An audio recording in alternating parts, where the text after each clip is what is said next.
Zombie Apocalypse.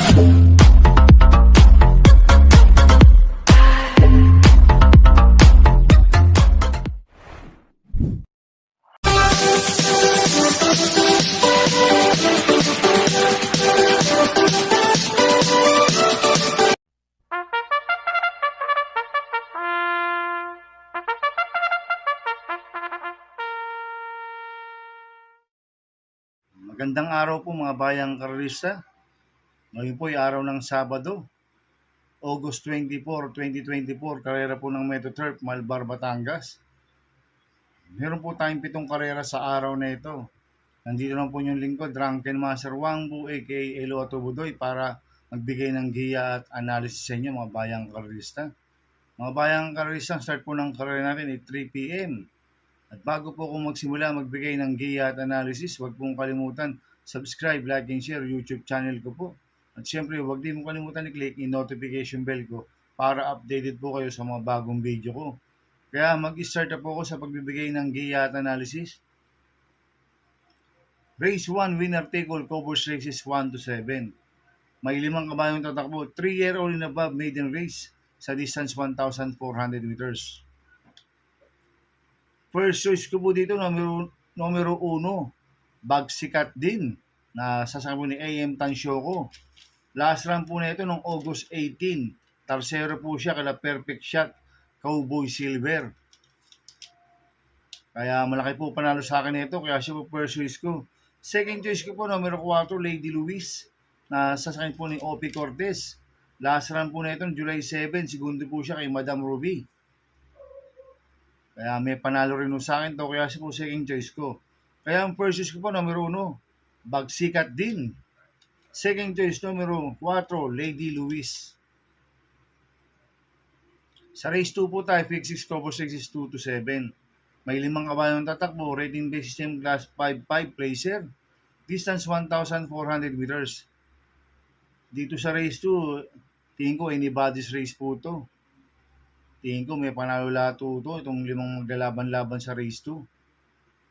Kaya ako, ang first choice ko po dito, yung bumaba po ng rating based system, numero 5, Express Lane, na sasakyan JR de Ocampo. Ito si Express Lane, sandirimating kabayo, ang kupon distansya 1,400 meters. Kaya malaki po panalo sa akin ito, kaya siya po first choice ko. Second choice ko po, numero 1, Blown Away, na sasakyan po ni BJB Galleta.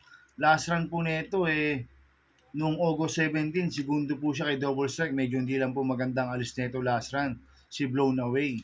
Kaya malaki rin po panalo sa akin ito, kaya siya po second choice ko.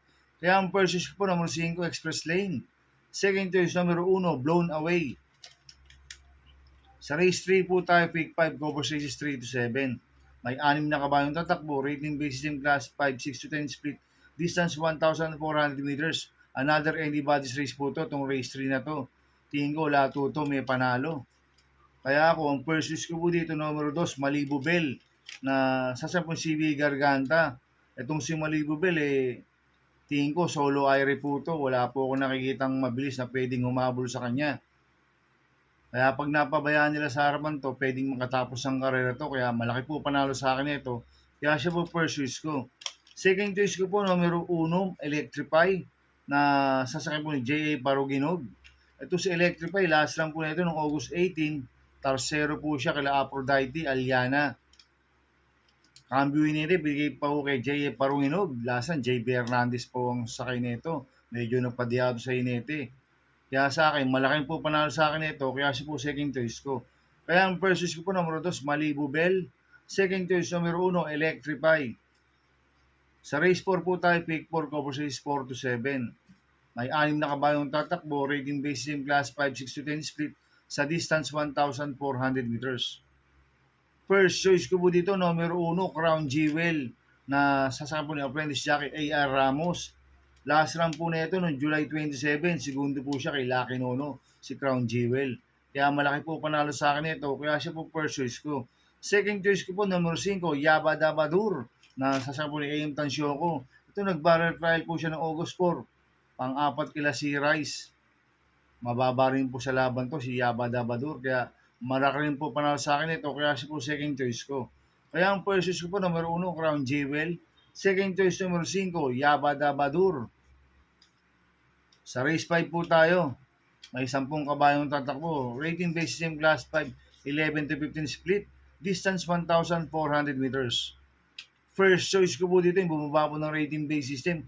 Numero 4, Polite Bell na sasakyan CB Garganta. Ito, mababa na po sa laban to sa Polite Bell. Last run po nito noong August 16. Pang-apat po siya kay Baba Boom. Cambio inite, binili po kay CB Garganta. Lasan, JB Hernandez po sumukay dito. Kaya malaki po panalo sa akin nito, kaya siya po first choice ko. Second choice ko po yung Derimating numero 2, Mr. Brown na sasakyan po ni JRD Ocampo.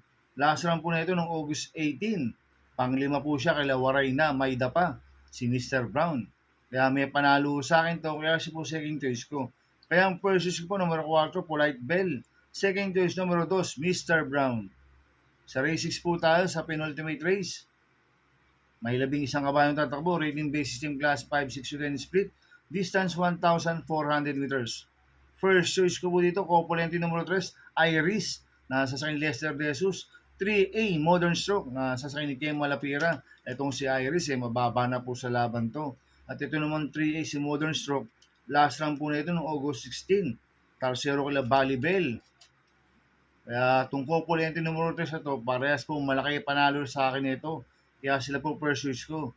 Second choice ko po, Copolente numero 1, Brainchild, na sasakyan Jerome Storge. 1A, Magnum Force, na sasakyan ni Eminem Gonzalez. Last run po ni Brainchild, nung August 17, panglima po siya kay Dugong Bugaw. At last run po ni Magnum Force, nung August 14, panglima kila Iceman. Cambio inete, binili po kay Eminem Gonzalez. Si Magnum Force, last run, MR Elios po sumukay dito. Kaya itong Copolente numero 1 to, parehas po may panalo to, kaya sila po second choice ko. Kaya ang first choice ko po, Copolente numero 3, Iris 3A, Modern Stroke. Second choice, Copolente numero 1, Brainchild 1A, Magnum Force. Sa race 7 po tayo sa last race. May 11 kabayong tatakbo. Rating based system class 4, 16 to 21. Sa distance 1,400 meters. First choice ko po dito, yung Derimating numero 4, Full Control, na sasakyan po ni Danny Boy Camanyero.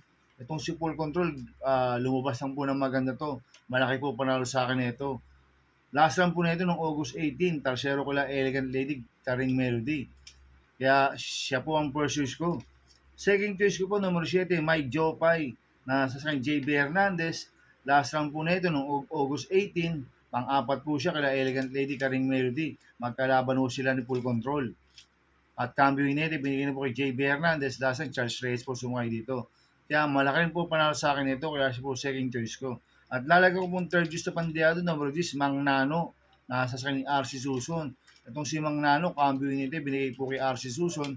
Last run, CB Ardonia po sumukay dito. Bigyan lang po ng importansya ng connection to, magandang diado to si Mang Nano. Kaya siya po third choice ko na pandiado.